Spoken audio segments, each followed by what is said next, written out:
जय हिंद दोस्तों, स्वागत है आपका अपने YouTube चैनल पर। रेडियो जाइए, आज हम बात करेंगे बीपीएससी टेस्ट सीरीज का सबसे इम्पोर्टेंट सेट करने वाले हैं, जो कि अगर आपका जो खान सर के द्वारा टेस्ट कराया जा रहा है उसका हम लोग टेस्ट नंबर 25 देखेंगे। 25 का आपका ध्यान में रखिए, 25 का आपका पार्ट 1 होने वाला है। पार्ट 1 आप पार्ट 2 के थ्रू आपका होने वाला है। तो पार्ट 1 1 से लेकर 75 नंबर प्रश्न आपका विद व्याख्या के साथ में कराया जाएगा, ध्यान रखिएगा। और देखिए, जनरल स्टडीज का आज पेपर 1 होने वाला है, ध्यान रखिएगा। वीडियो पूरा वॉच कीजिएगा क्योंकि अब आपका एग्जाम में मात्र 18 दिन बचे हुए हैं, तो पूरा देख लीजिएगा वीडियो और बताइएगा कि कैसा लगा है। चलिए चलते हैं बिना कोई देर की हुए प्रश्न नंबर 1 की ओर। यहाँ से शुरुआत करते हैं भैया। और अभी तक अगर आप लोग चैनल पर नए हैं तो चैनल को प्लीज़ सब्सक्राइब कर लीजिए और चैनल के साथ में जुड़ जाइए। देखिए प्रश्न नंबर 1 बताइएगा। देखिए क्या बोल रहा है, निम्नलिखित में से कौन सा विकल्प वैदिक काल के दौरान राजनीतिक इकाइयों को आरोही क्रम में व्यवस्थित करता है। बताइए, निम्नलिखित में से कौन सा विकल्प वैदिक काल के दौरान राजनीतिक इकाइयों को आरोही क्रम में व्यवस्थित करता है। तो आरोही क्रम में व्यवस्थित आपको कौन करता है? कुल, ग्राम, बीज और जन करता है। ध्यान में रखिए, पहले कुल हो जाएगा, फिर ग्राम हो जाएगा, फिर बीज होगा, फिर जन हो जाएगा। ध्यान रखिएगा। तो ऑप्शन नंबर आपका ये बिल्कुल राइट आंसर हो जाएगा। और भैया थोड़ा सा माफ कीजिएगा, देखिए इसमें हम सिर्फ आंसर बताते जाएंगे क्योंकि मेरे पास सोल्यूशन नहीं है, ध्यान रखिएगा। इंग्लिश सोल्यूशन आया तो इंग्लिश सोल्यूशन देखिए बताएंगे तो फिर ठीक रहेगा नहीं, तो इसीलिए सिर्फ आंसर मेरे पास आया तो आंसर हम बता देते हैं।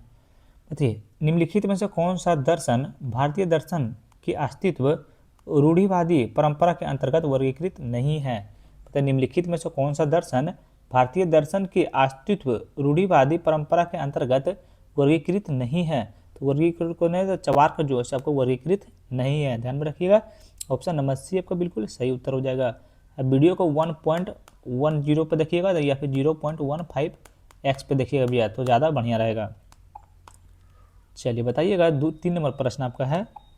देखिए, मिलिंद पन्हो में राजा मिनांडर और किस बौद्ध भिक्षु के बीच संवाद है। बताइए, मिलिंद पन्हो में राजा मिनांडर और किस बौद्ध भिक्षु के बीच का संवाद है। किसका संवाद है? तो आपका नागसेन का ध्यान में रखिएगा, बीच का आपका संवाद है, ध्यान में रखिएगा। चलिए नेक्स्ट क्वेश्चन पे आते हैं, प्रश्न नंबर 4 की ओर। बताइएगा, वैदिक काल के बारे में निम्नलिखित कथनों पर विचार कीजिए। किसके बारे में? वैदिक काल के बारे में निम्नलिखित कथनों पर आपको विचार करना है, बताना है कि कौन सा कथन आपका सही है। ध्यान रखिएगा कौन सा कथन सही है। तो कथन 1 में आपका है, लोगों को लोहे का उपयोग का ज्ञान था, जो कि बिल्कुल आपका सही है भैया। 2 में है, आयु पहियों का उपयोग व्यापक रूप से किया जाता था, ये भी कथन आपका बिल्कुल सही है। वैदिक काल के बारे में कथन 1 और 2 आपका सही है। 3 में देखिए क्या, इसे भारतीय उपमहाद्वीप में शहरीकरण का दूसरा चरण माना जाता है, जो कि बिल्कुल आपका गलत है, ध्यान में रखिएगा। सही क्या है? शहरीकरण आपका देखिए वैदिक काल से आपका नहीं माना जाता, ध्यान रखिएगा। तो ऑप्शन नंबर ए आपका बिल्कुल राइट आंसर हो जाएगा, याद कर लीजिएगा। चलिए नेक्स्ट क्वेश्चन पे आते हैं, प्रश्न नंबर 5 की ओर। पता, निम्नलिखित में से कौन सा समूह मेगास्थनीज द्वारा वर्णित भारतीय समाज के 7 वर्गों का हिस्सा नहीं था। तो निम्नलिखित में से कौन सा समूह मेगास्थनीज द्वारा वर्णित भारतीय समाज के 7 वर्गों का हिस्सा नहीं था। 7 वर्गों का हिस्सा आपका कौन नहीं था? तो आपका अछूत जो है आपका 7 वर्गों का हिस्सा नहीं थे, ध्यान रखिएगा। चलिए आगे बढ़ते हैं नेक्स्ट क्वेश्चन की ओर। चलिए 6वां प्रश्न देखिए, मिलान करने वाला सूची 1 में क्या है? लेखक। सूची 2 में क्या है? पुस्तकें हैं। बताइए, विशाख दत्त के द्वारा कौन सा पुस्तकें लिखी गए हैं? बताइए, विशाख दत्त। तो ये आपका हो जाएगा, ध्यान में रखिए, मुद्रा राक्षस। ध्यान में रखिए, पुस्तकें कौन सा? मुद्रा राक्षस। लेखक कौन है? तो विशाख दत्त, ध्यान रखिएगा। देखिए कौटिल्य, कौटिल्य के आपका कौन सा हो जाएगा? तो कौटिल्य सबको पता है अभी, आपका अर्थशास्त्र हो जाएगा। अर्थशास्त्र के लेखक आपको कौन है? तो कौटिल्य हैं। बताइए, बाणभट्ट आपका कौन सा पुस्तकें लिखे हैं? तो बाणभट्ट जो है सो आपका ध्यान रखिए हर्षचरित्र लिखे हैं। अशूद्रक आपका मुची कटिक लिखे हैं, ध्यान में रखिएगा। तो ऑप्शन नंबर बी आपका बिल्कुल राइट आंसर होगा, याद कर लीजिएगा भैया। देखिए इधर सारा आपका लेखक दिया हुआ है, इधर सारा आपका पुस्तकें दिया हुआ है, याद कर लीजिएगा। चलिए नेक्स्ट क्वेश्चन पे चलते हैं, प्रश्न नंबर 7 की ओर। बताइए, चंद्रगुप्त मौर्य के बारे में निम्नलिखित कथनों पर विचार कीजिए। और अभी तक चैनल को सब्सक्राइब नहीं किए हैं भैया तो प्लीज़ आपसे हाथ जोड़कर निवेदन कर रहे हैं कि चैनल को सब्सक्राइब कर लीजिए, उसके बाद आगे बढ़ते हैं यहाँ से। चलिए कर लीजिए भैया। चलिए कर लिए तो थैंक यू सो मच भैया। बताइए, चंद्रगुप्त मौर्य के बारे में निम्नलिखित में से कौन सा कथन सही है? बताइए कौन सा कथन सही है? तो 1 में है, देखिए, डायमेकस मौर्य शासक चंद्रगुप्त मौर्य के दरबार में राजपूत बना, बिल्कुल गलत है। चंद्रगुप्त के शासनकाल में मौर्य साम्राज्य की राजधानी तक्षशिला थी, जो बिल्कुल गलत है, ध्यान में रखिएगा। तो ऑप्शन नंबर डी हो जाएगा, उपयुक्त में से कोई भी इसका सही उत्तर आपका नहीं है, ध्यान रखिएगा। और माफ कीजिएगा भी, इसका सोल्यूशन हमको नहीं मिला है, सिर्फ हमको इंग्लिश का सोल्यूशन मिला है, तो इंग्लिश सोल्यूशन से सिर्फ हम आंसर इसका देख रहे हैं, ध्यान रखिएगा। नेक्स्ट क्वेश्चन पे देखते आते हैं, निम्नलिखित में से कौन सा सप्तांक सिद्धांत को व्यवस्थित रूप से समझने वाला ज्ञात सबसे पुराना ग्रंथ है? तो निम्नलिखित में से कौन सा सप्तांग सिद्धांत को व्यवस्थित रूप से समझने वाला ज्ञात सबसे पुराना ग्रंथ है? सबसे पुराना ग्रंथ आपको अर्थशास्त्र है, ध्यान रखिएगा, सबको पता है भी है। ये आप लोग बोलिएगा महाभारत भी है, लेकिन नहीं, क्वेश्चन में क्या बोल रहा है, सप्तांग सिद्धांत को व्यवस्थित रूप से समझने वाला ज्ञात सबसे पुराना ग्रंथ अर्थशास्त्र है, ध्यान रखिएगा। नेक्स्ट क्वेश्चन बताइएगा, प्रश्न नंबर 9, बताइए तृतीय बौद्ध परिषद का आयोजन किसके शासन काल में किया गया था? तो तृतीय बौद्ध परिषद का आयोजन किसके शासनकाल में किया गया था? बताइए, इसे क्वेश्चन है भी, ऐसा तो आप बच्चों को बता देगा आपका अशोक के शासनकाल में आपका किया गया था। 10 नंबर प्रश्न बताइएगा, अशोक के निम्नलिखित किस शिलालेख में कलिंग का युद्ध का विवरण है? बताइए, अशोक के शिलालेख में से किस शिलालेख में कलिंग का युद्ध का विवरण है? कलिंग का युद्ध का विवरण आपका किस में है?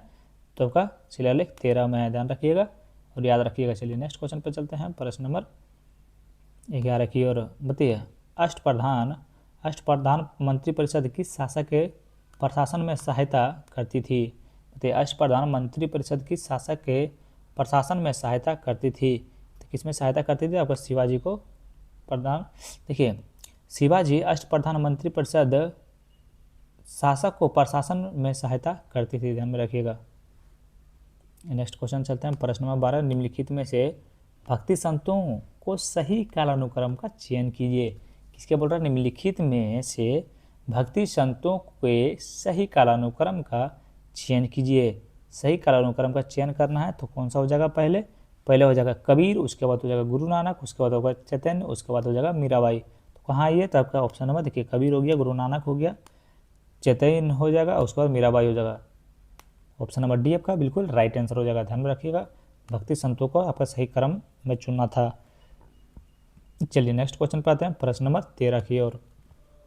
अकबर द्वारा शुरू की गई निम्नलिखित में से कौन सी प्रणाली ईसाइयों को पद प्रदान करने और सैनिकों के रख रखाव पर केंद्रित थी?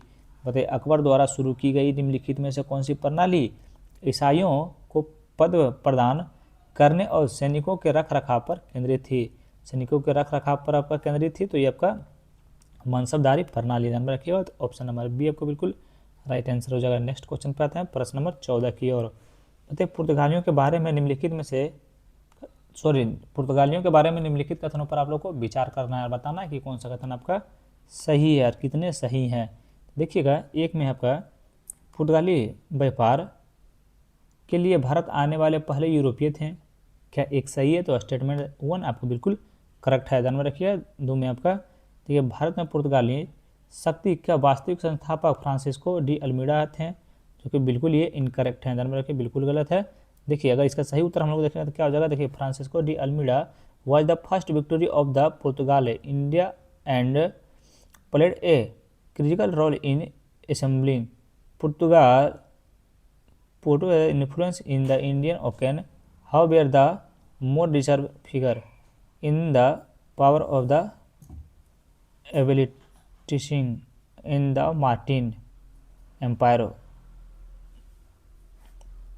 चलिए, इसका सही उत्तर आपका कौन सा हो जाएगा? देखिए, ब्लू वाटर नीति का श्रेय अल्बुकर्क को दिया जाता है, जो कि बिल्कुल आपका ये भी गलत है, ध्यान में रखिएगा। तो ऑप्शन नंबर ए आपका बिल्कुल सही हो जाएगा, क्योंकि केवल एक आपका सही है। माफ़ कीजिएगा, थोड़ा इंग्लिश पढ़ने में थोड़ा मिस्टेक हो गया होगा, तो आप लोग बात को थोड़ा सा समझिएगा। चलिए 15 नंबर प्रश्न बताइए, भारत में अपनी सत्ता स्थापित करने में ईस्ट इंडिया कंपनी की सफलता में योगदान देने वाले कारकों के बारे में निम्नलिखित कथनों पर विचार कीजिए।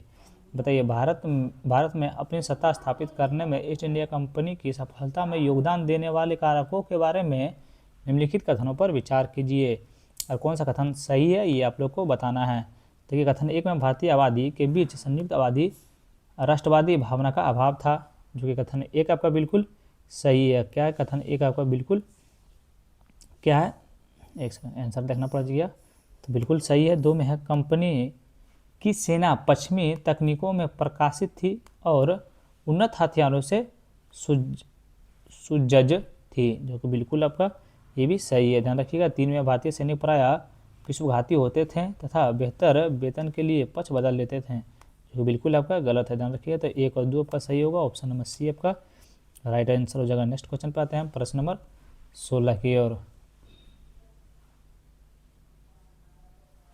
16 नंबर प्रश्न बताइएगा, मुर्शिद कुली खान के बारे में निम्न कथनों पर विचार कीजिए। मुर्शिद कुली खान के बारे में निम्नलिखित कथनों पर विचार बताइए, कौन सा कथन गलत है, इसमें आप लोग को बताना है कथन कौन सा गलत है। देखिए, कथन 1 में उसने अपनी राजधानी को ढाका से मकसूदाबाद स्थानांतरित किया और इसका नाम मुर्शिदाबाद रखा। क्या कथन 1 आपका सही है? तो कथन 1 आपका बिल्कुल करेक्ट है। ध्यान में रखिएगा, उसने भूमि बंदोबस्त में इजारा प्रणाली शुरू की, जो कि बिल्कुल आपका कथन 2 भी आपका बिल्कुल करेक्ट है। ध्यान में रखिएगा, तो इसका सही उत्तर आपको कौन सा हो जाएगा? मुर्शिद कुली खान के बारे में दोनों कथन सही है, आप लोग याद कर लीजिएगा। इसका सही उत्तर आपका ऑप्शन नंबर डी हो जाएगा। इसमें बोल रहा था कौन सा गलत है, लेकिन गलत इसमें से आपका नहीं है। ध्यान रखिएगा, ठीक है। संगठन है और संस्थापक हैं, क्या करना है आप लोग को? मिलान करना है। ध्यान रखिए, चलिए मिलान करते हैं।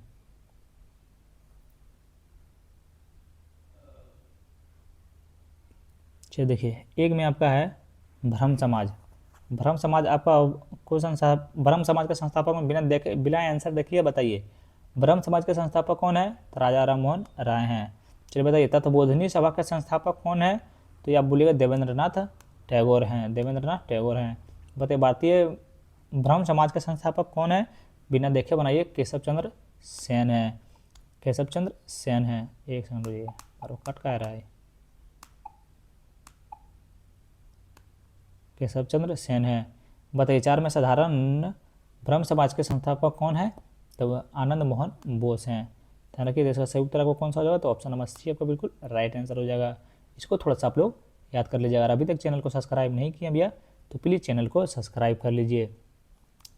चलिए, 18 नंबर प्रश्न बताइए, किस समाज सुधारक का संबंध प्रसिद्ध कहावत मनुष्य के लिए जाति एक धर्म एक ईश्वर से है? बताइए, किस समाज सुधारक का संबंध प्रसिद्ध कहावत मनुष्य के लिए एक जाति एक धर्म एक ईश्वर से हैं? एक ईश्वर से हैं तो कौन बोले थे? तो श्री नारायण गुरु के हैं। तो कौन कहते हैं? श्री नारायण गुरु। ध्यान में रखिएगा, तो ऑप्शन नंबर बी सी आपका बिल्कुल सही उत्तर है। इनका कहावत है, मनुष्य के लिए जाति एक धर्म और एक ईश्वर हैं। ध्यान में रखिएगा, चलिए याद रखिएगा। नेक्स्ट क्वेश्चन पे आते हैं, प्रश्न नंबर 19 की ओर। तो फोर्ट विलियम कॉलेज के संदर्भ में निम्नलिखित कथनों पर विचार कीजिए। फोर्ट विलियम कॉलेज के संदर्भ में निम्नलिखित कथनों पर विचार कीजिए, बताइए कि कौन सा कथन आपका सही है। तो देखिएगा, कथन 1 में आपका है, इसका स्थापना 1801 के governor general Lord Warren Hastings के कार्यकाल के दौरान किया गया था, बिल्कुल ये आपका गलत है। 2 में फोर्ट विलियम का उद्देश्य ईस्ट इंडिया कंपनी के नागरिक और सैन्य अधिकारियों को भारत की स्थानीय भाषाओं में प्रशिक्षण प्रदान करना था, जो कि बिल्कुल कथन 2 आपका बिल्कुल सही है। ध्यान रखिए, बिल्कुल आपका सही है। और यहाँ पे ध्यान दीजिएगा, देखिए ये आपका 800 या 1800 लगा दीजिएगा, तब शायद ये आपका सही हो। देखिए, Fort William College was established in 1800 but it was the under governor generalship of Lord Wellesley not Lord Warren Hasting. Lord Wellesley के द्वारा किया गया था। किसके? लॉर्ड वॉरेन हेस्टिंग के नहीं, लॉर्ड वेलेस्ली के द्वारा। वेलेस्ली के द्वारा, लॉर्ड वेलेस्ली के द्वारा आपका 1800 ईस्वी में इसके कार्यकाल के दौरान की गई थी। ध्यान में रखिएगा। तो चलिए, इसका सही उत्तर आपका ऑप्शन नंबर ए हो जाएगा, बिल्कुल सही हो जाएगा। सॉरी, ऑप्शन नंबर बी हो जाएगा, केवल 2 आपका बिल्कुल इसमें सही है, 1 आपका गलत था। चलिए नेक्स्ट क्वेश्चन पे आते हैं, प्रश्न नंबर 20 की ओर। बताइए, लोक सेवा पर एचिसन समिति के बारे में निम्नलिखित कथनों पर विचार कीजिए। लोक सेवा पर एचिसन समिति के बारे में निम्नलिखित कथनों पर विचार कीजिए, और कौन सा कथन गलत है ये आप लोग को बताना है। कौन सा कथन गलत है ये आप लोग को बताना है। देखिए, कथन 1 में आपका है, इसकी स्थापना लॉर्ड मेयो ने 1886 में की थी, बिल्कुल आपका सही है। ध्यान रखिएगा। 2 में है, 2 गलत है, 2 गलत है नहीं। इसने सिविल सेवा को 3 स्तरों यानी इंपीरियल इंडियन सिविल सर्विस, प्रांतीय सिविल सर्विस और अधीनस्थ सिविल सर्विस में वर्गीकृत किया है। ये तो भी आपको बिल्कुल सही है, गलत तो लग ही नहीं रहा ये, तो ये इसको मिटा देते हैं। बिल्कुल आपका 2 सही है। ध्यान रखिए क्या है ऑप्शन नंबर, कथन 2 आपका बिल्कुल सही है, कथन 1 आपका बिल्कुल गलत है। ध्यान रखिए कथन 1 जो है सो आपका बिल्कुल गलत है। 3 में है, इसने सिविल सेवा परीक्षा देने की पात्रता के लिए आयु सीमा बढ़ाकर 24 वर्ष करने की का समर्थन किया, जो कि बिल्कुल कथन 3 भी आपको बिल्कुल सही है। ध्यान रखिए देखिए इसके स्थान में लॉर्ड मेयो ने नहीं किए थे, तो कौन किए थे? देखिए फाउंडेड बाय 1927 सॉरी देखिएगा, देखिए the artisan community also was the no artisan communion was the actually stable in 1886 by Lord Dufferin. Lord Dufferin के द्वारा किया, लॉर्ड मेयो के द्वारा नहीं किया, लॉर्ड डैफरिन के द्वारा किया,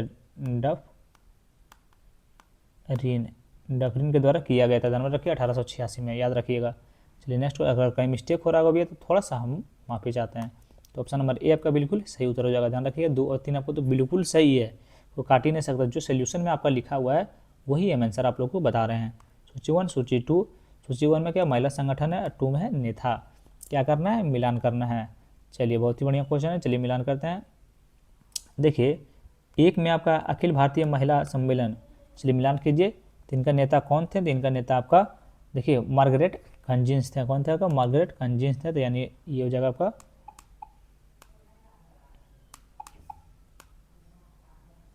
यार 4 में हो जाएगा। बताइए आर्य महिला समाज के संस्थापक आपका कौन है? आर्य महिला समाज के संस्थापक आपका जो है सो पंडित रमाबाई सरस्वती हैं। ध्यान रखिएगा। बताइए लेडीज सोशल कॉन्फ्रेंस के संस्थापक कौन है? तो आपका रामाबाई रनाडे हैं। बताइए भारतीय शस्त्र महिला मंडल का आपका संस्थापक कौन है?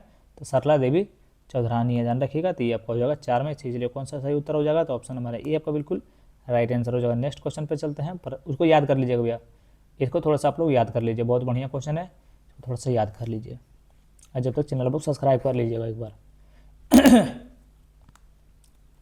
चलिए नेक्स्ट क्वेश्चन में चलते हैं, प्रश्न नंबर 22 की ओर। बताइएगा 11,905 में लॉर्ड कर्जन द्वारा किस गया बंगाल विभाजन तब तक चला जब तक, क्या दिया हुआ यार? 1905 दिया हुआ। चलिए इसको काटिए। 1905 में लॉर्ड कर्जन द्वारा किया गया बंगाल का विभाजन तब तक चला जब तक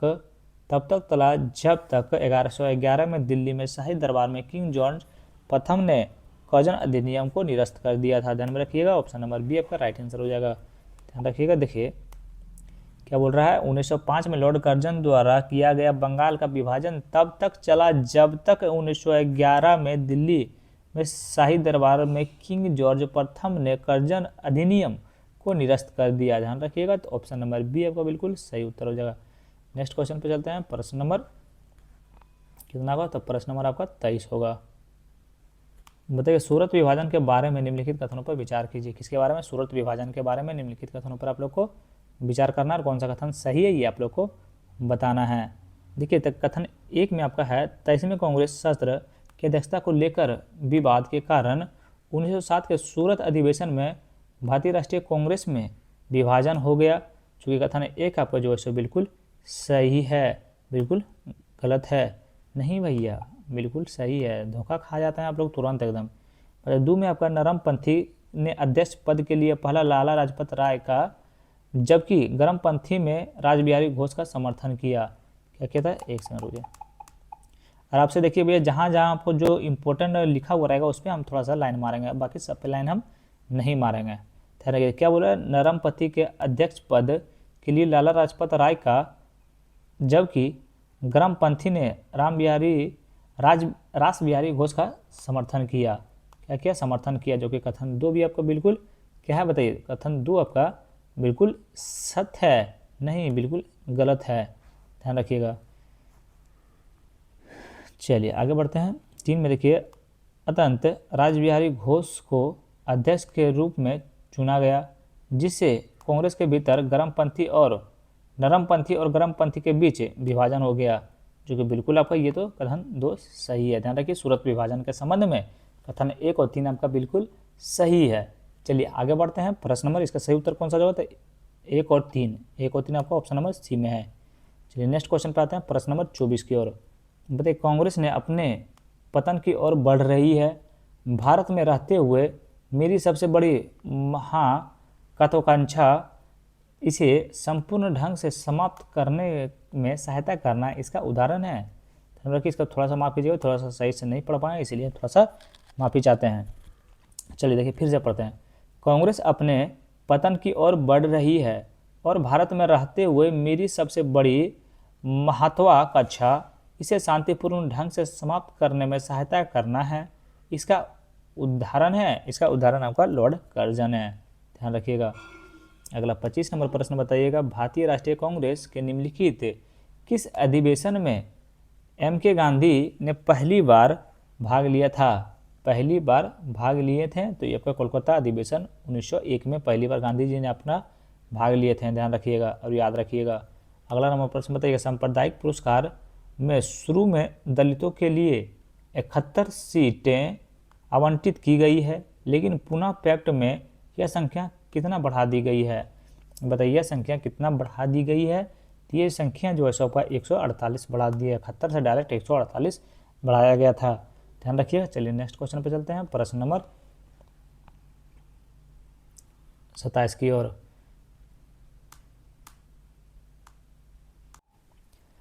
चलिए दोस्तों बताइएगा, भारत छोड़ो आंदोलन के दौरान निम्नलिखित में से किस स्थान पर समांतरण सरकार स्थापित की गई थी? बताइए, भारत छोड़ो आंदोलन के दौरान निम्नलिखित में से किस स्थान पर समांतरण की सरकार स्थापित की गई थी? समांतरण के सरकार आपका स्थापित की गई थी, वो आपका कहाँ किया गया था? तो आपका बलिया में और सतारा में किया गया था। ध्यान में रखिएगा। हजारीबाग, मेरठ और आगरा में आपका नहीं किया गया था। ध्यान रखिएगा, यहाँ लिख देते हैं नहीं।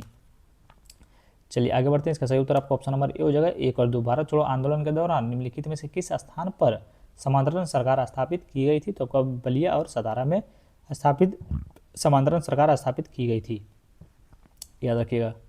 नेक्स्ट क्वेश्चन पे चलते हैं, प्रश्न नंबर 28 की ओर। बताइए, निम्नलिखित में से कौन सा निम्नलिखित में से कौन सा मौलिक अधिकार केवल भारत के नागरिकों को ही प्राप्त है? निम्नलिखित में से कौन से मौलिक अधिकार केवल भारत के नागरिकों को ही प्राप्त है? कौन कौन से नागरिक को कौन कौन सा अधिकार आपको नागरिकों को प्राप्त है? तो कौन कौन से है? तो देखिए आपका, तो देखिए एक में आपका अपराध के लिए दोषसिद्धि के संबंध में संरक्षण, जो कि बिल्कुल आपका ये नहीं होगा। ये आपको बताता क्या अपराधों के लिए दूषित सिद्ध संबंध संरक्षण था, ये बिल्कुल आपका गलत है। ध्यान में रखिए। क्या आपका बिल्कुल बोला सही उत्तर को लिए चुना बोला था, लेकिन बिल्कुल गलत है। 2 में आपका है, सार्वजनिक रोजगार के मामले में अवसर समानता है, जो कि बिल्कुल आपका सही है। 3 में अनुच्छेद 19 में उल्लेखनीय स्वतंत्रता के 5 मौलिक अधिकारों की सुरक्षा, जो कि बिल्कुल आपका गलत है। ध्यान में रखिए। प्राथमिक शिक्षा का अधिकार, जो कि बिल्कुल आपका गलत है। ध्यान में रखिएगा। तो ऑप्शन नंबर बी आपका बिल्कुल सही उत्तर हो जाएगा। केवल 2 आपका इसमें सही है। चलिए नेक्स्ट क्वेश्चन पे चलते हैं, प्रश्न नंबर 29 की ओर। बताइए, प्रस्तावना के संबंध में निम्नलिखित कथनों पर विचार कीजिए। प्रस्तावना के संबंध में निम्नलिखित कथन पर विचार करना और बताना कि कौन सा कथन आपका सही है। कौन सा कथन सही है?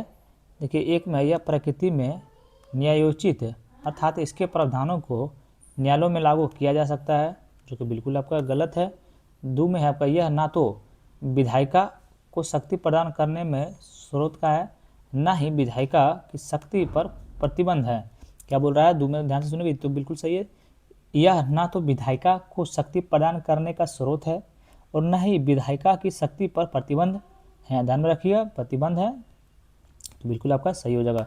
तो ऑप्शन नंबर बी हो जाएगा। केवल सही बोल रहा था, केवल 2 आपका सही है, तो ऑप्शन नंबर बी आपका प्रस्तावना के संबंध में। ध्यान रखिएगा, क्वेश्चन क्या था? प्रस्तावना के संबंध में, याद रखिए। चलिए 30 नंबर प्रश्न चलते हैं, उसके बाद बताते हैं। और अभी तक चैनल को सब्सक्राइब नहीं किया भैया तो जल्दी से चैनल को सब्सक्राइब कर लीजिए। तो 21 वर्ष नागालैंड को आधिकारिक तौर पर राज्य का दर्जा प्राप्त हुआ और वह भारतीय संघ के भीतर मान्यता प्राप्त राज्य बन गया। तो 21 वर्ष नागालैंड को आधिकारिक तौर पर राज्य का दर्जा प्राप्त हुआ और वह भारतीय संघ के भीतर एक मान्यता प्राप्त राज्य बन गया था। कौन बन गया था बताइए, नागालैंड कब बन गया था? तो नागालैंड आपका 1963 में बन गया था, ध्यान में रखिएगा। Naga it officially received statehood on December 1 1963, लिख दीजिएगा 1 DEC, 1 दिसंबर। चलिए नेक्स्ट क्वेश्चन पे चलते हैं, प्रश्न नंबर 31 की ओर। बताइएगा 42वें संविधान संशोधन अधिनियम 1973 के निम्नलिखित में से कौन सा निर्देशक सिद्धांत जोड़े गए थे? बताइए 42वें संशोधन अधिनियम 1976 में निम्नलिखित में से कौन से निर्देशक सिद्धांत जोड़े गए थे? तो निर्देशक सिद्धांत आपका कौन से जोड़े गए थे, ध्यान रखिएगा। देखिए कौन सा है, तो चारों जोड़े गए थे, ध्यान रखिएगा, इतना याद कर लिए, चारों जोड़े गए थे। देखिए एक में गरीब को निःशुल्क विविध सहायता प्रदान करना, बिल्कुल सिद्धांत जोड़े गए थे। कौन सा निर्देशक सिद्धांत जोड़े गए थे, ये भी आपको जोड़े गए थे। देखिए बच्चों के स्वास्थ्य विकास के लिए अवसर सुनिश्चित करना था, ये बिल्कुल आपका 42वें संविधान संशोधन अधिनियम 1976 के द्वारा जोड़ा गया था। उद्योगों के प्रतिबंध में श्रमिकों की भागीदारी, ये भी आपका जो है सो 42वें संविधान संशोधन अधिनियम के द्वारा जोड़ा गया था। पर्यावरण की रक्षा और सुधार करना, ये भी आपका 42वें संविधान संशोधन अधिनियम 1976 के द्वारा जोड़ा गया था, ध्यान में रखिएगा। सही उत्तर बोल रहा था, तो 42वें संविधान संशोधन अधिनियम 1976 के बारे में चारों का ध्यान आपका सही है, तो इसका सही उत्तर आपका ऑप्शन नंबर डी हो जाएगा, ध्यान रखिएगा। चलिए नेक्स्ट क्वेश्चन पे आते हैं, प्रश्न नंबर 32 की ओर। बताइए मूल संरचना के निम्नलिखित तत्वों में कौन सा मिनरवा मिल्स मामले से जुड़ा हुआ है? बताइए मूल संरचना, क्या बोल रहे हो, मूल संरचना के निम्नलिखित तत्वों से कौन सा मिनरवा मिल्स मामले से जुड़ा हुआ है? किसके मिनरवा मिल्स मामले से जुड़ा हुआ है, कौन सा जुड़ा हुआ है? तो ये आपका ऑप्शन नंबर सी हो जाएगा। तो 1, 2 और 3 आपको जुड़े हुए हैं, तो देखिए एक में क्या, मौलिक अधिकारों और निर्देशक सिद्धांतों के बीच समन्वय, समतुल्य, ये संतुलन, ये जो आपका बिल्कुल सही सुमिलित है, ध्यान में रखिएगा, सुमिलित हैं, जुड़ा हुआ है, बिल्कुल आपका सही जुड़ा हुआ है, ध्यान में रखिएगा। संविधान में संशोधन करने की संसद की समिति शक्ति, बिल्कुल आपका जुड़ा हुआ है। न्यायिक समीक्षा, ये भी आपका जुड़ा हुआ है। भारत की संप्रभुता रेखता, ये जो है सो आपका मिनरवा मिल्स मामले से आपका नहीं जुड़ा हुआ है, ध्यान में रखिएगा। तो ऑप्शन नंबर आपका कौन सा सही हो जाएगा, ऑप्शन नंबर सी हो जाएगा, ध्यान में रखिए। 1, 2 और 3 आपका जो है सो जुड़ा हुआ, मूल संरचना के मिनरवा मिल्स मामले से आपका जुड़ा हुआ है, ये तीनों याद रखिएगा। चलिए अगला नंबर प्रश्न बताइएगा, प्रश्न नंबर 33 की ओर। बताइए किसी विशिष्ट क्षेत्र को भारतीय संविधान के 5वीं अनुसूची के अंतर्गत रखने के सबसे सटीक परिमाण क्या है? सबसे सटीक परिमाण आपका क्या है? तो सबसे सटीक परिमाण आपका जो है सो कौन सा हो जाएगा? तो देखिए एक में, इससे उस क्षेत्र में एक स्थानीय शासन निकाय की स्थापना होगी, बिल्कुल ये आपका सटीक परिमाण नहीं है। इससे वह क्षेत्र केंद्र शासित प्रदेश में तब्दील हो जाएगा, बिल्कुल नहीं होगा। ऐसे क्षेत्र जो राज्य के विशेष क्षेत्रीय राज्य के रूप में नामित किया जाएगा, बिल्कुल नहीं किया जाएगा, ये भी सही नहीं है। इसमें आदिवासी भूमि को गैर आदिवासी व्यक्तियों को हस्तांतरित करके रोक लगेगी, ध्यान में रखिए। ऑप्शन नंबर डी आपको बिल्कुल सही उत्तर हो जाएगा, ध्यान रखिएगा। देखिए क्या बोल रहा है, किसी विशिष्ट के क्षेत्र को भारतीय संविधान के 5वीं अनुसूची के अंतर्गत रखने का सबसे सटीक परिमाण क्या है? तो बस 5वें अनुसूची के अंतर्गत रखने का सटीक परिमाण आपका ऑप्शन नंबर डी है, ये आप लोग याद कर लीजिएगा। चलिए नेक्स्ट क्वेश्चन पे आते हैं, प्रश्न नंबर 34 की ओर। बताइएगा निम्नलिखित में से कौन सा विभाग संबंधी अस्थायी समितियां राज्यसभा के अंतर्गत आती है? निम्नलिखित में से कौन से विभाग संबंधी अस्थायी समितियां राज्यसभा के अंतर्गत आती है? तो राज्यसभा के अंतर्गत जो है सो आपका उद्योग समिति आती है, और आपका उद्योग समिति और आपका परिवहन, पर्यटन और संस्कृति समिति के आपका अंतर्गत आती है, ध्यान में रखिएगा। बाकी विदेश मामलों की समिति और वित्त मंत्री, ये दोनों जो है सो आपका क्या है, विभाग संबंधी अस्थायी समितियां राज्यसभा के अंतर्गत नहीं आती है, ध्यान रखिएगा। तो इसका सही उत्तर आपका ऑप्शन नंबर सी हो जाएगा। 1 और 2 आपका बिल्कुल सही है, ध्यान में रखिएगा, बिल्कुल आपका सही है। चलिए ऐसा ऐसा वर्ड आ जाता है ना कि भैया मुंह में एकदम उलटता ही नहीं है बोलने के लिए, एकदम खुलबे नहीं करता एकदम से। केंद्रीय सतर्कता आयोग के संबंध में निम्नलिखित में से कौन सा कथन सही है? क्या बोल रहा है, केंद्रीय सतर्कता आयोग VCV के संबंध में निम्नलिखित में से कौन सा कथन सही नहीं है, बताना है। बहुत ही इंपॉर्टेंट क्वेश्चन है भी है ये। देखिए, CVC को अपने प्रदर्शन पर केंद्र सरकार को वार्षिक रिपोर्ट प्रस्तुत करनी होती है, जो कि बिल्कुल आपका गलत है। केंद्रीय सत्कर्ता आयुक्त को केवल सर्वोच्च न्यायालय के न्यायाधीश की समान तरीके से ही हटाया जा सकता है, जो कि बिल्कुल आपका गलत है। इसमें से एक केंद्रीय सत्कर्ता आयुक्त अध्यक्ष और अधिकतम 2 सत्कर्ता आयुक्त होते हैं, जो कि बिल्कुल आपका सही है। ऑप्शन नंबर सी आपका बिल्कुल सही उत्तर हो जाएगा, ध्यान रखिएगा। केंद्रीय सत्कर्ता आयोग के संबंध में कथन सी आपका बिल्कुल सही है, आप लोग याद कर लीजिएगा। ऑप्शन सी आपका बिल्कुल सही है। नेक्स्ट क्वेश्चन पे आते हैं। बताइए, टाउन एरिया कमेटी के संबंध में निम्नलिखित कथनों पर विचार कीजिए। टाउन एरिया कमेटी के संबंध में निम्नलिखित कथनों पर आपको विचार करना है, बताना है कि कौन सा कथन आपका गलत है, कौन सा कथन गलत है। तो देखिए, यह एक छोटे शहरों के प्रशासन के लिए स्थापित किया गया है। यह छोटे शहरों प्रशासन के लिए स्थापित किया गया है, ये तो बिल्कुल सही है। 2 में यह केंद्र सरकार द्वारा मनोनीत अथवा पूर्णतः निर्वाचित हो सकता है, जो कि बिल्कुल आपका गलत है, ध्यान रखिएगा। तो ऑप्शन नंबर बी आपका बिल्कुल सही उत्तर हो जाएगा, ध्यान रखिएगा। चलिए नेक्स्ट क्वेश्चन पे आता है। बोला कौन सा कथन गलत है, तो ऑप्शन नंबर बी आपका बिल्कुल गलत है। चलिए नेक्स्ट क्वेश्चन पे आते हैं। भारत के चुनाव आयोग के बारे में निम्नलिखित कथनों पर विचार कीजिए। भारत के चुनाव आयोग के बारे में निम्नलिखित कथनों पर आपको विचार करना है, बताना है कि कौन सा कथन आपका सही है, कौन सा कथन सही है। चलिए थोड़ा सा पकड़ रहा है।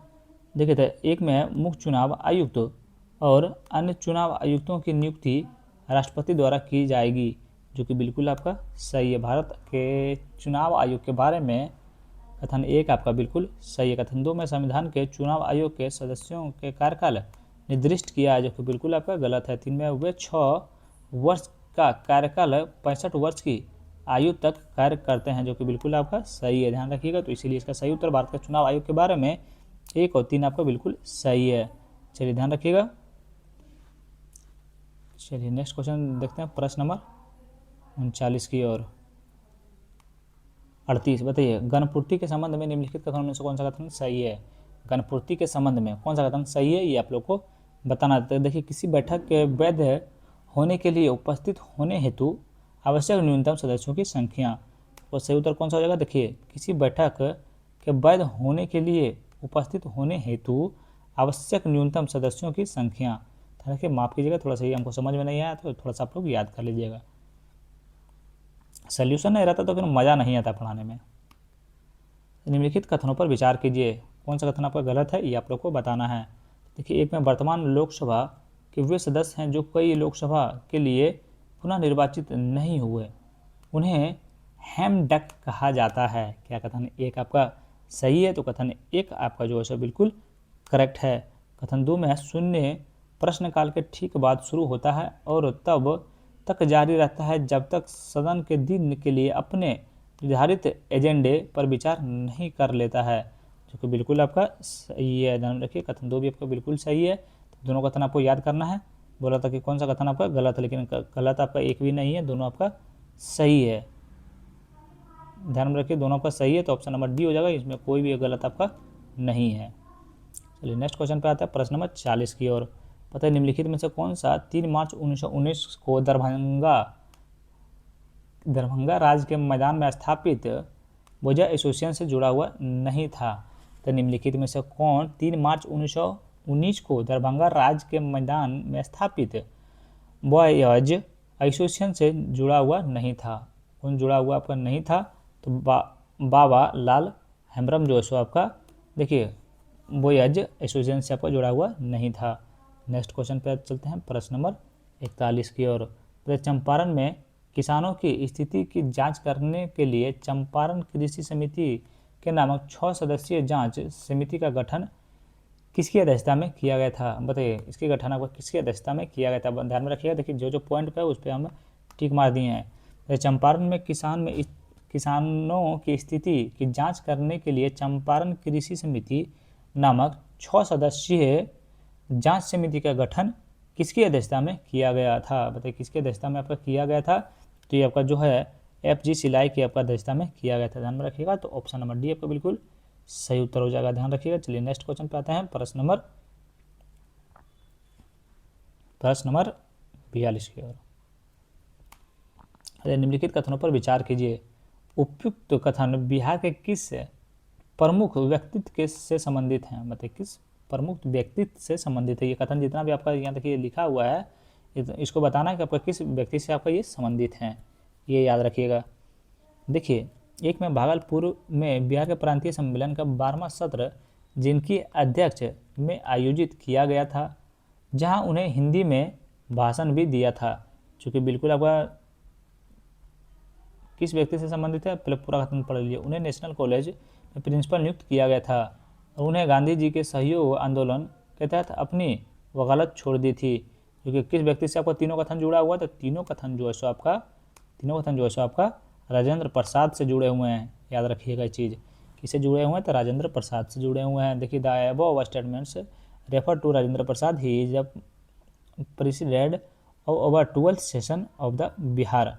ध्यान रखिएगा। नेक्स्ट क्वेश्चन पे आते हैं, प्रश्न नंबर 43 की ओर। 1940 में व्यक्तिगत सत्याग्रह के दौरान बिहार के नेताओं के महत्वपूर्ण योगदान के बारे में निम्नलिखित कथनों पर विचार कीजिए। 1940 में व्यक्तिगत सत्याग्रह के दौरान बिहार के नेताओं के महत्वपूर्ण योगदान के बारे में निम्नलिखित कथनों पर विचार कीजिए। और कौन सा कथन आपका गलत है, ये आप लोग को बताना। किसके बारे में? 1940 के व्यक्तिगत सत्याग्रह के दौरान नेताओं के महत्वपूर्ण योगदान के बारे में आप लोग को विचार करना है। 1940 के व्यक्तिगत सत्याग्रह के दौरान तो है ही, बिहार के नेताओं के महत्वपूर्ण योगदान के बारे में भी आप लोग को बताना है। कि एक में अनुग्रह नारायण सिंह पहले सत्याग्रही के रूप में चुना गया था, उन्हें पटना में भाषण देने के लिए गिरफ्तार किया गया था, जो कि बिल्कुल आपका सही है। क्या है? तो बिल्कुल आपका जो है सो गलत है, सही नहीं है। माफ कीजिएगा भाई, थोड़ा मिस्टेक हो गया था हमसे, बिल्कुल आपका ये गलत है। एक आपका गलत है। दो में है प्रियंका देवी, जगत रानी देवी, जानकी देवी आदि जैसी प्रमुख महिलाओं नेताओं को इस सत्याग्रह के दौरान गिरफ्तार किया गया था, जो कि बिल्कुल आपका ये तो आपका सही है, लेकिन इसमें बोला कौन सा कथन गलत है, तो एक गलत है, यानी ऑप्शन नंबर ए आपका बिल्कुल राइट आंसर हो जाएगा। देखिए, the correct answer is Priyanka Devi, Jagat Rani Devi, Janaki Devi etcetera were arrested during the individual Satyagraha from Gaya. ध्यान में रखिएगा। नेक्स्ट क्वेश्चन पे आते हैं। गया किया गया था,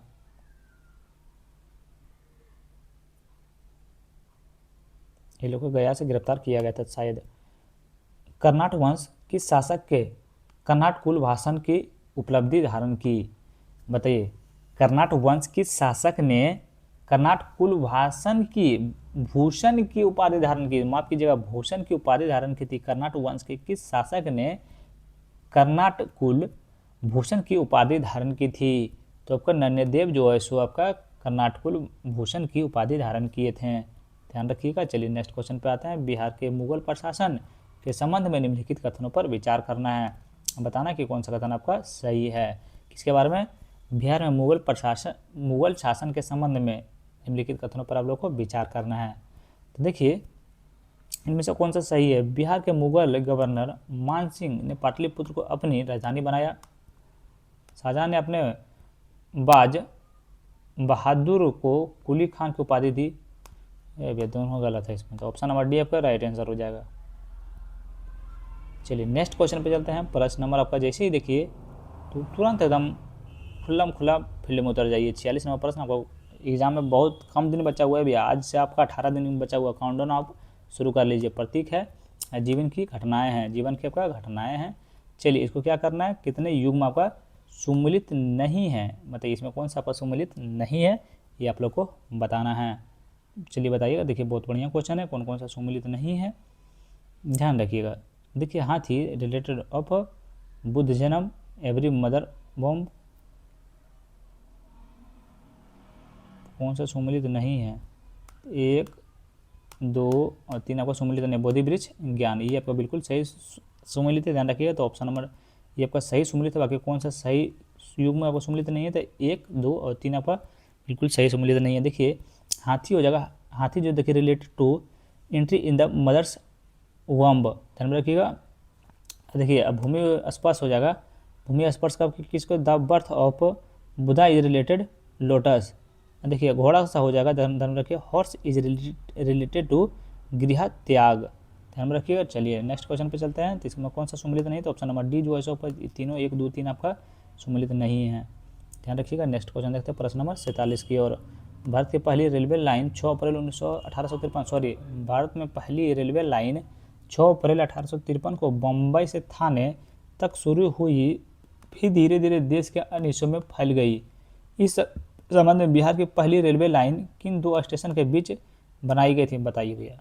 सीधा सीधी लिख देता, 6 अप्रैल 1853 में बम्बई के थाने में जो ट्रेन शुरू हुआ था, कौन से कौन थाने के बीच में चलाई गई थी। तो बहुत बढ़िया क्वेश्चन है आपका। देखिए मुगलसराय और कोलकाता के बीच में आपका चलाई गई थी, ध्यान में रखिएगा कहाँ चलाई गई थी, तब कोलकाता और मुगलसराय के बीच में चलाई गई थी। अच्छा क्वेश्चन दूसरा, कोई बिहार में जो पहले आपका 16 अप्रैल 1853 में जो आपका बम्बई के थाने से शुरू हुआ था, वो बिहार के, बताइए बिहार में पहली रेलवे लाइन किन 2 स्टेशन के बीच में चली थी, तो मुगलसराय और कोलकाता के बीच में आपका चली थी, ध्यान रखिएगा। बिहार के बारे में पूछ रहा था। 48 नंबर प्रश्न, बिहार की नदी प्रणाली के संबंध में निम्नलिखित कथनों पर विचार कीजिए। बिहार की नदी प्रणाली के संबंध में निम्नलिखित कथनों पर आपको विचार करना और बताना कि कौन सा कथन सही है। तो कथन 1 में आपका है, देखिए बागमती नदी नेपाल के महाभारत रेंज से निकलती है और फतुआ के पास कोसी नदी में मिलती है। क्या कथन 1 आपका सही है, तो कथन 1 आपका जो है बिल्कुल गलत है। देखिए Bagmati river originated from Shivpuri range in Nepal and join Kosi river at Badlaghat and not Fatuha. Fatuha में आपका नहीं मिलती है, कहाँ मिलती है आपका, ध्यान में रखिएगा। देखिए बुधला घाट में आपका मिलती है, ध्यान में रखिएगा। चलिए 2 में देखिएगा, सोन नदी मध्य प्रदेश में अमरकंटक पहाड़ी से निकलती है और पटना के दानापुर के पास गंगा नदी में मिल जाती है। क्या कथन 2 सही है, तो कथन 2 इज एकदम करेक्ट है, स्टेटमेंट 2 बिल्कुल करेक्ट है। ध्यान रखिए हाजीपुर और सोनपुर बूढ़ी गंडक के तट पर स्थित प्रमुख शहर हैं। कथन 2 भी आपका ध्यान में रखिए बिल्कुल इनकरेक्ट है, ध्यान में रखिए। देखिए Hajipur and Sonpur are on the bank of the Gandak river, क्या गंडक रिवर एंड नॉट बूढ़ी गंडक, ध्यान में रखिएगा। गंडक बूढ़ा गया, देखिए बूढ़ी गंडक बोला, बूढ़ी गंडक में नहीं, ये आपका जो है सो देखिए गंडक लिख देते हैं, GANDA के गंडक रिवर के पास आपका जो है सो प्रमुख स्थिति के शहर हैं, ध्यान में रखिएगा। देखिए हाजीपुर और सोनपुर गंडक रिवर पर स्थित प्रमुख शहर है, ध्यान रखिएगा। तो इसमें कौन सा सही हो जाएगा, कौन सा सही है, तो ऑप्शन नंबर ए हो जाएगा, केवल 2 आपका सही है। नेक्स्ट क्वेश्चन 49 नंबर प्रश्न देखते हैं। बिहार के पश्चिमी चंपारण जिले में स्थित वाल्मीकि टाइगर रिजर्व का क्षेत्रफल कितना है, बताइए। बिहार के पश्चिमी चंपारण जिले में स्थित वाल्मीकि टाइगर रिजर्व का क्षेत्रफल कितना है, तो इनका क्षेत्रफल कितना है, तो 898 वर्ग किलोमीटर है। कितना है, 898 वर्ग किलोमीटर है, ध्यान रखिएगा। नेक्स्ट क्वेश्चन पर आते हैं प्रश्न नंबर 50 के, और 50 नंबर के खुशी में आप लोग को चैनल को सब्सक्राइब कर लेना। लाइक तो अब तक नहीं किए भैया, सब्सक्राइब कर लिए होंगे, लेकिन लाइक नहीं किए होंगे। लाइक कर दिए गए भैया तो थोड़ा सा मोटिवेट मिलेगा, अंदर से थोड़ा ताकत एनर्जी मिल जाता है, सब्सक्राइबर को बढ़ते हुए देखते हैं। तो बताइए 50 नंबर प्रश्न, भारत के वन स्थिति रिपोर्ट 2021 के संबंध में निम्नलिखित कथनों पर विचार कीजिए। भारत के वन स्थिति रिपोर्ट 2021 के संबंध में निम्नलिखित कथनों पर विचार कीजिए। कौन सा कथन सही है, ये आप लोग को बताना है। देखिए 1 में है, ISFR 2019 की तुलना में अति सघन वन क्षेत्र 75 वर्ग किलोमीटर की वृद्धि हुई है, जो कि बिल्कुल आपका गलत है। 2 में है, अति सघन वन अंतर्गत कुल वन क्षेत्र का लगभग 333 वर्ग किलोमीटर है, जो कि ये आपका बिल्कुल सही है। कौन सा सही हो जाएगा, तो ऑप्शन नंबर बी आपका राइट आंसर हो जाएगा, क्योंकि 2 आपका बिल्कुल सही है, 1 आपका बिल्कुल गलत है, ध्यान में रखिएगा। नेक्स्ट क्वेश्चन पे आते हैं प्रश्न नंबर 51 की ओर। बिहार के कृषि जलवायु क्षेत्र के बारे में निम्नलिखित कथनों पर विचार कीजिए। बिहार के कृषि जलवायु क्षेत्र के बारे में निम्नलिखित कथनों पर विचार कीजिए। कौन सा कथन आपका गलत है, ये आप लोग को बताना है। कौन सा कथन आपको बताना है। देखिए 1 में पश्चिम चंपारण कृषि जलवायु क्षेत्र 1 के अंतर्गत आता है। क्या कथन 1 आपका सही है, ध्यान रखिए। क्या कथन 1 आपका सही है, बताइए। इसमें बोला कौन सा कथन आपका गलत है,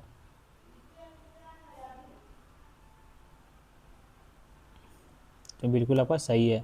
किशनगंज कृषि जलवायु क्षेत्र 2 के अंतर्गत आता है, कथन 2 बिल्कुल से। भागलपुर और बांका कृषि जलवायु क्षेत्र 3 का ए के अंतर्गत आता है, बिल्कुल सही है। रोहतास और कैमूर कृषि जलवायु क्षेत्र 3 का बी के अंतर्गत आता है, ये भी कथन आपका बिल्कुल सही है। बिहार की कृषि जलवायु के बारे में चारों कथन आपका बिल्कुल सही होगा, इसीलिए आपको ऑप्शन नंबर डी होगा। कौन सा गलत है इसमें, तो ऑप्शन नंबर डी होगा, कोई भी गलत आपका नहीं है। आपको याद करते जाना है भैया, बहुत इजी क्वेश्चन है। बताइए निम्नलिखित में से कौन सा झील बिहार के भागलपुर जिले में स्थित है। बताइए, क्वेश्चन ये सब याद करते नहीं जाइएगा, दिमाग में नहीं बैठाते जाइएगा तो फिर मज़ा नहीं आएगा। तो निम्नलिखित में से कौन सी झील बिहार के भागलपुर जिले में स्थित है। भागलपुर जिले में जो है सो आपका जगतपुर झील आपका स्थित है, ध्यान रखिएगा। 53 नंबर प्रश्न बताइएगा, चूना पत्थर के लिए प्रसिद्ध बंजारी बिहार के किस जिले में स्थित है। बताइए, चूना पत्थर के लिए प्रसिद्ध बंजारी बिहार के किस जिले में स्थित है, तो बिहार के आपका रोहतास जिले में स्थित है। ध्यान में रखिए, चूना पत्थर के लिए प्रसिद्ध बंजारी बिहार के रोहतास जिले में आपका स्थित है। नेक्स्ट क्वेश्चन देखते हैं, 54 नंबर प्रश्न, हाल ही में भारत के राष्ट्रपति जननायक कर्पूरी ठाकुर को भारत रत्न देने की घोषणा की, उन्होंने बिहार के कैमे मुख्यमंत्री के रूप में कार्य किया था। तो कर्पूरी ठाकुर जो है सो बिहार के कैमे मुख्यमंत्री थे। तो सबको पता भी है कर्पूरी ठाकुर जो है सो बिहार का आपका 11वां मुख्यमंत्री थे। कौन थे, आपका 11वां मुख्यमंत्री थे, ध्यान में रखिएगा। देखिए, हाल में भारत के राष्ट्रपति ने जननायक कर्पूरी ठाकुर को भारत रत्न देने की घोषणा की, उन्होंने बिहार के 11 मुख्यमंत्री के रूप में कार्य किए थे, ध्यान में रखिएगा। चलिए नेक्स्ट क्वेश्चन पे आते हैं, प्रश्न नंबर 55 की ओर। बताइएगा, निम्नलिखित कथनों पर विचार करना है। बताइए कि कौन सा कथन आपका सही है, इसमें कौन सा कथन आपका सही है, ये आप लोगों को बताना है। देखिए, कथन 1 में है, कोसी नहर बिहार की सबसे पुरानी नहर है, जो कि बिल्कुल आपका गलत है।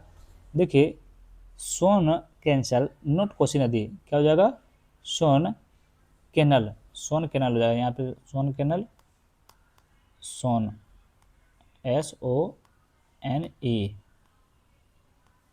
सोन कैनल CANAL, सोन कैनल। यार कैसे लिखा है, लिखे वो नहीं कहता है सही से,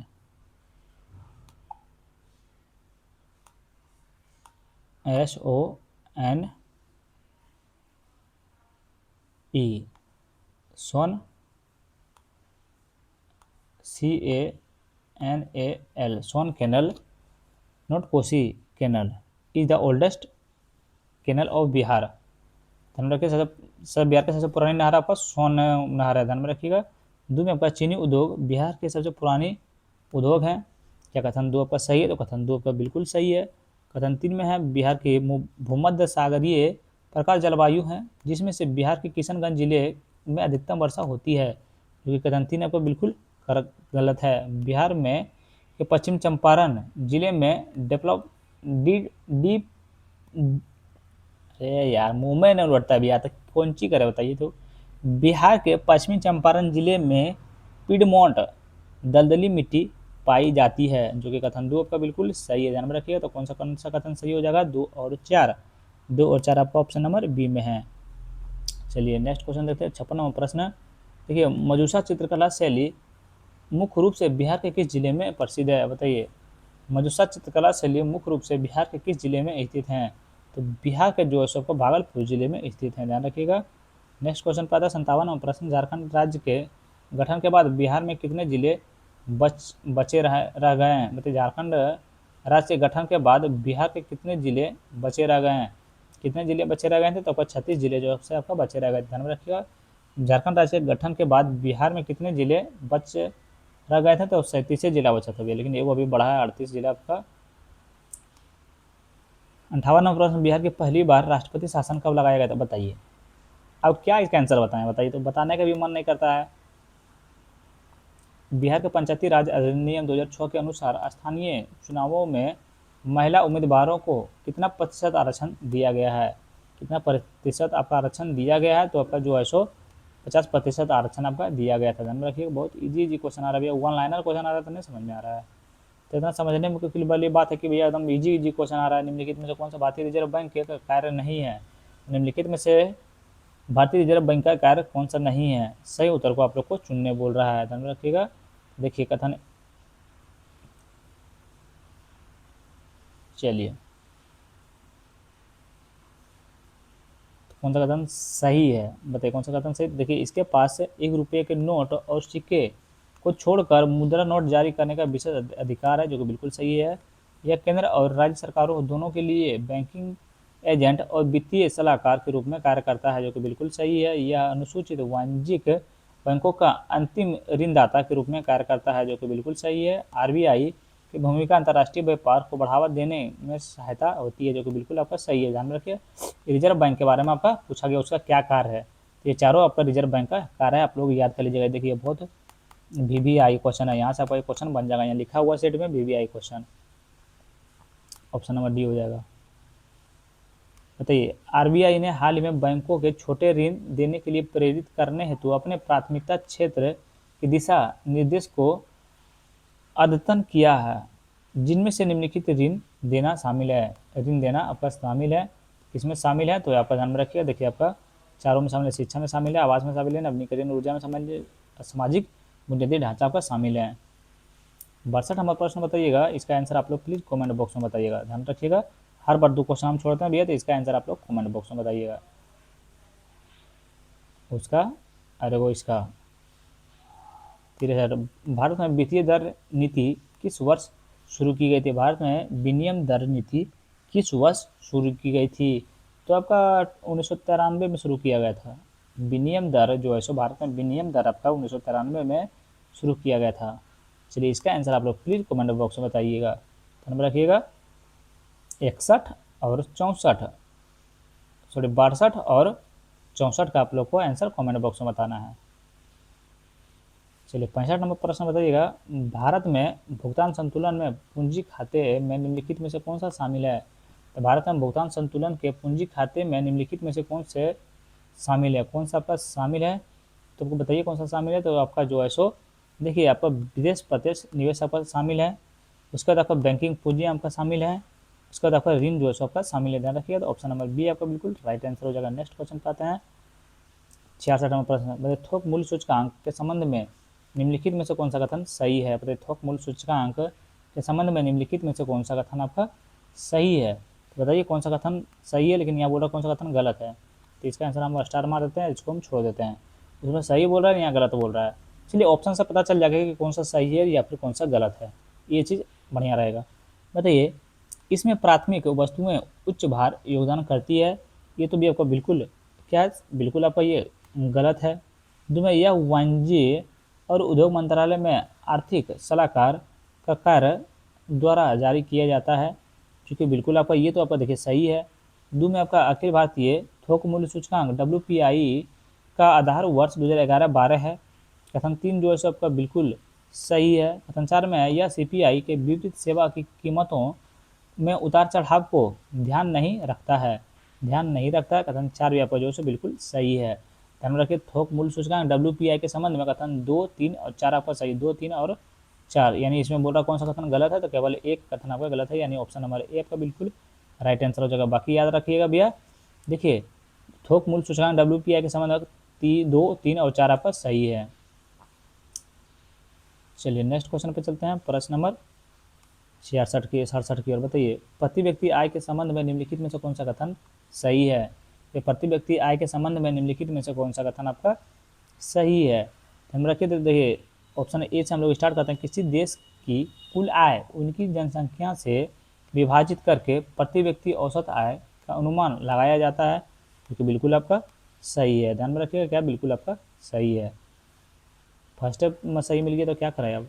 निम्नलिखित में से कौन सा उपाय राजकोषीय घाटे को कम कर सकते हैं? बताइए, निम्नलिखित में से कौन से उपाय राजकोषीय घाटे को कम कर सकते हैं? राजकोषीय घाटे को आपका कम कर सकते हैं, तो आपका कौन कम कर सकते हैं? तो ये आपका सब्सिडी कम करना है, उसके बाद गैर जरूरी सरकारी खर्च में कटौती करना है। ध्यान रखिएगा, बाकी ये दोनों आपका नहीं होगा, नहीं होगा। ध्यान रखिए, तो 1 और 2 आपका सही हो जाएगा, तो 1 और 2 आपका ऑप्शन नंबर सी में है। 12 बज गए यार, अभी तक खाना नहीं बनाया। सोचिए, बजटीय घाटे के संदर्भ में प्राथमिक घाटे के बारे में निम्नलिखित कथनों पर विचार कीजिए। बताइए, बजटीय घाटे के संदर्भ में प्राथमिक घाटे के बारे में निम्नलिखित कथनों पर विचार कीजिए। ध्यान रखिएगा, देखिए विचार कीजिए। चलिए कथन 1 से हम लोग देखते हैं। तो 1 में आपका है, मौजूदा ऋण पर ब्याज भुगतान सहित कुल राजकोषीय घाटा है, जो कि बिल्कुल आपका गलत है। राजकोषीय घाटे और ब्याज भुगतान के बीच का अंतर है, जो कि ये आपको बिल्कुल सही उत्तर हो जाएगा। ध्यान में रखिए, बजटीय घाटे के संदर्भ में प्राथमिक घाटे के बारे में क्या है, बजटीय घाटे के संदर्भ में प्राथमिक घाटे के बारे में कथन बी आपका जो है बिल्कुल सही है। चलिए नेक्स्ट क्वेश्चन चलते हैं, प्रश्न नंबर 70 की ओर। बताइए, प्रधानमंत्री जीवन योजना के बारे में निम्नलिखित कथनों पर विचार कीजिए। प्रधानमंत्री जीवन योजना के बारे में निम्नलिखित कथनों पर विचार कीजिए। कौन सा कथन आपका सही है, ये आप लोग को बताना है। कथन 1 में, इस योजना का उद्देश्य उन्नत जैव ईंधन परियोजनाओं के लिए वित्तीय सहायता को बढ़ावा देना है और इसे 2028 तक 29 तक बढ़ा दिया गया है। क्या कथन 1 आपका सही है? कथन 1 आपका जो है ऑब्वियसली भाई करेक्ट है। यह विशेष रूप से खाद्य फसलों से प्राप्त पहली पीढ़ी की जैव ईंधन को लक्षित करता है। ऑब्वियसली भाई इज नॉट करेक्ट। तो ऑप्शन नंबर कौन सा सही हो जाएगा? तो ऑप्शन नंबर ए आपका बिल्कुल राइट आंसर हो जाएगा। नेक्स्ट क्वेश्चन पे आते हैं, प्रश्न नंबर 71 की ओर। बताइए, वैध मुद्रा के संबंध में निम्नलिखित कथनों में से कौन सा कथन सही है? वैध मुद्रा के संबंध में निम्नलिखित में से कौन सा कथन आपका सही है? कौन सा कथन सही है? तो कथन देखिए, एक और करके देखना पड़ेगा भैया, शुरू से हम लोग को छाटना पड़ेगा ऊपर से। ये कोई भी मुद्रा जिससे बना किसी प्रतिबिंब की वस्तुओं और सेवाओं के लिए बदल जा सकता है, जो कि बिल्कुल आपका गलत है। भुगतान का कोई तरीका जो किसी विशेष देश में आमतौर पर इस्तेमाल किया जाता है, जो कि बिल्कुल गलत है। मुद्रा विशेष रूप से सरकारी लेन देन के लिए उपयोग की जाती है, जो कि बिल्कुल गलत है, बिल्कुल गलत है। यह एक सिक्का या बैंक नोट जिसे कानूनी रूप से ऋण या दायित्वों के भुगतान के लिए स्वीकार किया जाता है, ये आपका बिल्कुल सही है। ध्यान रखिएगा, वैध मुद्रा के संबंध में कथन डी आपका बिल्कुल सही है। नेक्स्ट क्वेश्चन पे आता है, प्रश्न नंबर 72 की ओर। बताइए, अनुसंधान संस्थान है और संबंध है। बताइए, Tata institute of the development research. चलिए मिलान करना है, तो इसका मिलान कीजिए। तो इसका सही उत्तर आपका कौन सा हो जाएगा? इसको बोलिएगा Tata institute of fundamental research, ये आपका हो जाएगा मुंबई। ध्यान रखिए, ये आपका हो जाएगा मुंबई में, मिलान करना है मुंबई में। बताइए, राष्ट्रीय विज्ञान शिक्षा और अनुसंधान, ये आपका हो जाएगा भुवनेश्वर। राष्ट्रीय अपराध विज्ञान और फोरेंसिक विज्ञान संस्थान, ये आपका नई दिल्ली स्थान में स्थापित है। देखिए, राष्ट्रीय सकरा अनुसंधान स्थान, ये आपका कानपुर में स्थित है। ध्यान में रखिएगा, कानपुर 5वां कहाँ चल गया यार? 1 2 3 4, 1 2 3 4। ध्यान रखिए, तो ये आपका बिल्कुल सही, तो कानपुर में सही, मतलब मेरठ में आपको कोई भी नहीं है। ध्यान रखिए, तो ऑप्शन नंबर सी आपका बिल्कुल सही उत्तर हो जाएगा, याद कर लीजिएगा। नेक्स्ट क्वेश्चन है, किस दिन को राष्ट्रीय ऊर्जा संरक्षण दिवस के रूप में मनाया जाता है? तो राष्ट्रीय ऊर्जा संरक्षण दिवस कब मनाया जाता है? सबको पता है, ये बच्चा को पता है आपका, 14 दिसंबर को मनाया जाता है। तो आविष्कार है, आविष्कारक है। तो विमान का आविष्कारक कौन है? तो विमान का आविष्कारक कौन है आपका? तो एयरक्राफ्ट का आपका है वृंट ब्रदर्स, राइट ब्रदर्स, ये आपका हो जाएगा, इसमें बिल्कुल आपका सम्मिलित हैं।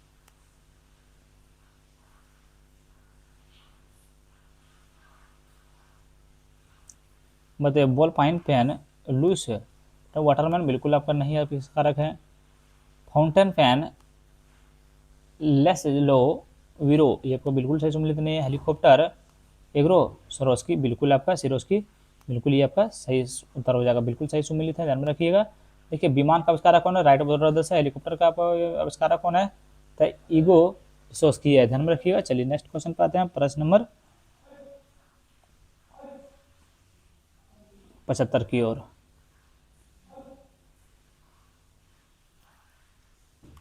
बताइएगा, CRISPR CRISPR Cas9 विज्ञान और प्रौद्योगिकी किस क्षेत्र से संबंधित है? बताइए, CRISPR Cas9 विमान और प्रौद्योगिकी किस क्षेत्र से संबंधित हैं? किस क्षेत्र से संबंधित है? तो आपको जैव प्रौद्योगिकी से आपका संबंधित है। ध्यान रखिएगा। वीडियो हो गया समाप्त भैया, पार्ट 1 पार्ट 2 देखेंगे हम लोग कल। अगर वीडियो आप लोग को अच्छा लगा तो please like comment share and subscribe जरूर करें। Thank you so much, thank you so much, love you